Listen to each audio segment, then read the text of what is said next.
अस्सलाम वालेकुम। Islamic insights के दूसरे एपिसोड में आप सबका इस्तकबाल है।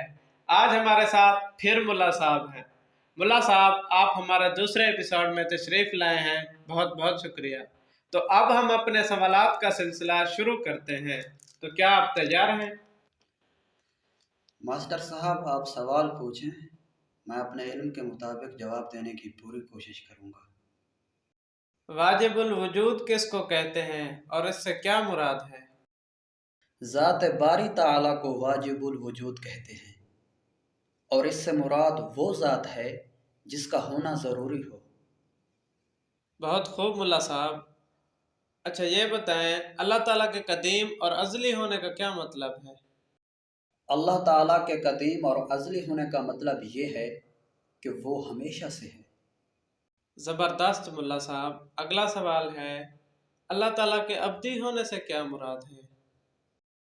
अल्लाह ताला के अब्दी होने से मुराद ये है कि वो हमेशा रहेगा। ठीक है मुल्ला साहब। अगला सवाल है, इल्म ज़ाती का क्या माना है? इल्म ज़ाती का ये माना है कि बेखुदा के दिए खुद से हासिल हो। अच्छा मुल्ला साहब, इल्म ज़ाती किसका खासा है? इल्म ज़ाती अल्लाह ताला का खासा है। अच्छा मुल्ला साहब, अल्लाह ताला की ज़ाती सिफ़ात कौन कौन सी है? हयात, कुदरत, सुनना, देखना, इल्म और इरादा, ये अल्लाह ताला की ज़ाती सिफ़ात हैं। बहुत खूब मुल्ला साहब। अल्लाह ताला के कादिर होने से क्या मुराद है? अल्लाह ताला के कादिर होने से मुराद ये है कि वो हर चीज़ पर कुदरत रखता है। वो हर काम को करने पर कादिर है। उसकी कुदरत का कोई मुकाबला नहीं है। वो हर चीज़ को पैदा करने, बरकरार रखने और ख़त्म करने पर कादिर है। अच्छा मुल्ला साहब, अगला सवाल है, दुनिया की जिंदगी में जागती आंखों से अल्लाह ताला का दीदार किसके लिए खास है? दुनिया की ज़िंदगी में अल्लाह ताला का दीदार हज़रत मुहम्मद मुस्तफ़ा सल्लल्लाहु अलैहि वसल्लम के लिए ख़ास है। अगला सवाल है, आखिरत में किसे अल्लाह ताला का दीदार नसीब होगा? अल्लाह ताला का दीदार उन मोमिनों को होगा जो तकवा और परहेजगारी के आला दर्जे पर होंगे, जो अपने ईमान में सच्चे और पक्के होंगे, जो अल्लाह की रज़ा के लिए दुनिया की ज़िंदगी में मेहनत और जिद्दोजहद करते रहे होंगे।